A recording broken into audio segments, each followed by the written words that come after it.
Tintir dekat. Berapa sih video?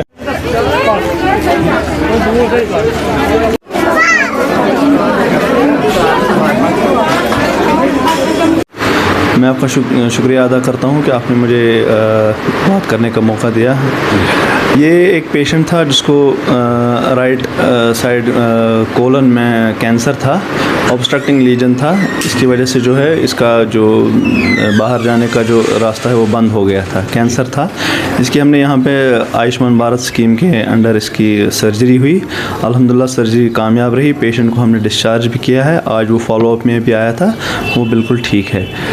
तो इसमें further treatment जो है इसमें वो शायद यहाँ पे मुमकिन नहीं होगा, क्योंकि इसमें ना कीमोथेरेपी वगैरह की ज़रूरत पड़ेगी। जिस हिसाब से हमने इंट्रा ऑपरेटिव इसका ट्यूमर जो था थोड़ा फैला हुआ था, तो इसको पोस्ट ऑपरेटिव पीरियड में थेरेपी की ज़रूरत पड़ेगी, कीमोथेरेपी की। डॉक्टर साहब ये बता दीजिए, जिस तरीके से यहाँ पे रोज़ बरोज़ जो है बहुत सारी सर्जरियाँ हो रही है, और काफ़ी सारी सर्जरी ऐसी है जिसकी वजह से जो मरीज़ों को जो है ज़िले से बाहर बल्कि स्टेट से बाहर रियासत से बाहर जाना पड़ रहा है। इस हवाले से आप क्या कहना चाहेंगे?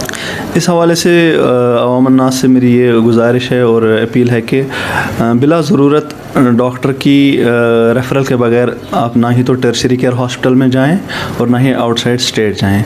जो आपका लोकल हॉस्पिटल है, डॉक्टर है, या अपना लोकल डिस्ट्रिक्ट हॉस्पिटल है, उसमें जाके अगर आपको डॉक्टर रेफ़र करता है तब आप जाइए। क्योंकि आजकल जैसे हमारा जो डिस्ट्रिक्ट हॉस्पिटल कुलगाम है, ये एक DNB सेंटर है। अब काफ़ी एडवांस्ड सर्जरीज़ यहाँ पे भी होती हैं।